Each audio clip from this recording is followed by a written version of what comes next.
কুরবানির গোশত 3 ভাগ করা যাবে না, এটা কোরআন হাদিসে কোথাও নাই। কুরবানির গোশত 3 দিনের বেশি খাওয়া যাবে না, এটা হাদিস। কিন্তু আমরা এই হাদিসের উপর আমল করি না কেন?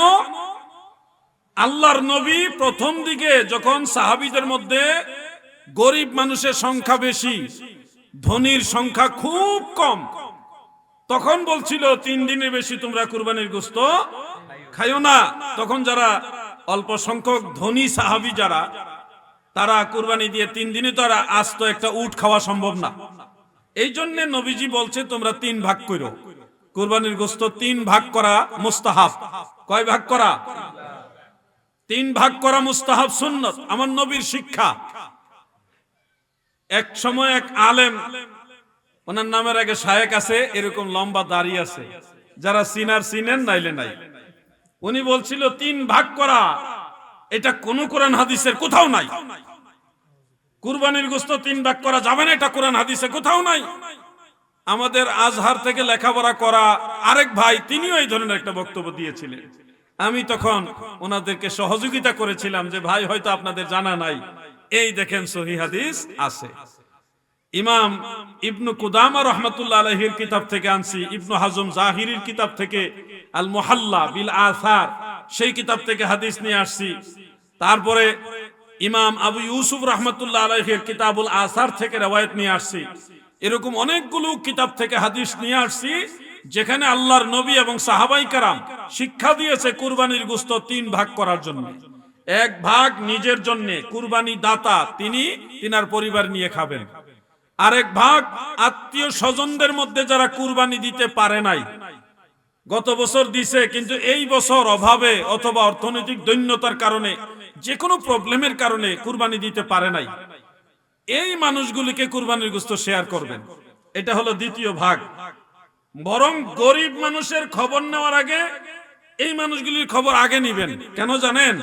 গরিব মানুষ বহু বাড়ি থেকে, বহু ঘর থেকে পায়, কিন্তু যারা গত বছর কুরবানি দিছে তারা এই বছর বাচ্চা কাচ্চা নিয়ে নীরবে কান্না করে, আহারে আমার বাচ্চারা তো কুরবানির গোশত খাইতে চায়। ছোট বাচ্চা ঘরে আছে, আব্বু ওই বাড়িতে কুরবানি দিয়েছে, আপনি এই বছর কেন কুরবানি দেননি? তখন বাবার কলিজাটা ফাইটা যায়। মধ্যবিত্ত যারা আছে তাদের অবস্থাটা এরকম হয়। আমার পক্ষ থেকে অনুরোধ, গরিবদেরকে নিশ্চয়ই দিবেন, কিন্তু আপনার প্রতিবেশীদের মধ্যে যারা এই বছর কুরবানি দিতে পারেনি, এই মানুষগুলোর খবর সবার আগে নেবেন।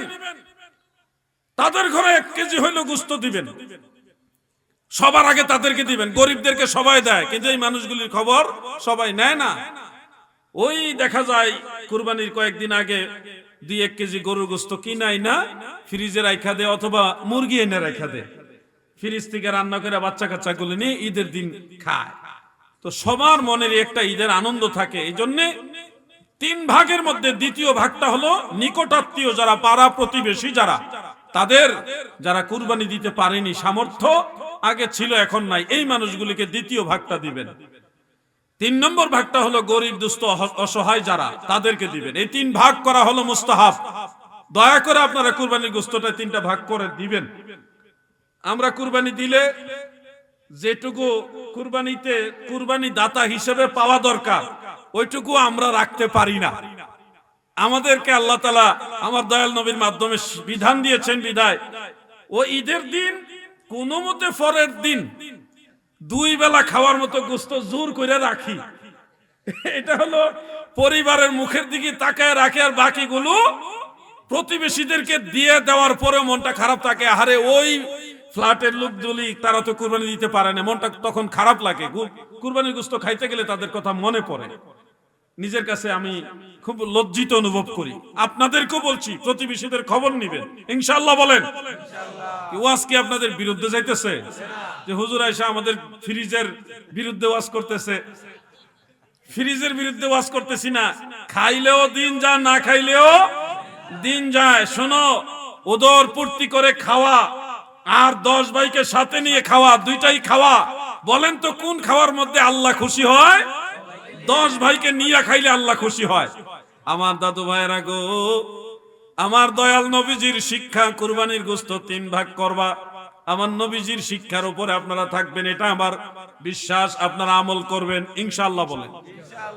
দাদু আমার, কুরবানির গোশত 3 দিনের বেশি খাওয়া যাবে না, এটা সুনান আবি দাউদ, জামিউ তিরমিজি সহ অন্যান্য কিতাবের মধ্যে আছে। এই হাদিসের উপর আমরা আমল করি না, কারণ ইসলামের প্রারম্ভে সাহাবীদের মধ্যে যখন গরিব সংখ্যা বেশি, ধনীর সংখ্যা কম, তখন ধনীদের জন্য 3 দিন বাইন্ডিং করে দিয়েছে আর বলে দিয়েছে তোমরা তোমাদের প্রতিবেশী এবং গরিবদেরকে দিও, খায়ো। তখন তিনারা এটা ভাগ করে দিয়ে ওই 3 দিনের মধ্যে সবাইকে নিয়ে ঈদের আনন্দটা ভাগ করেছে। যখন সাহাবীদের মধ্যে ধনীদের সংখ্যা বেড়ে গেল, তখন আমার দয়াল নবীজি কুরবানির গোশতটা যতদিন খুশি রেখে খাওয়ার জন্য অনুমতি দিয়ে দিলেন। কারণ এখন 3 দিনের মধ্যে কুরবানির গোশত ভাগ কইরা খাওয়ার মতো মানুষ নাই, মোটামুটি ম্যাক্সিমাম মানুষই কুরবানি দেয়।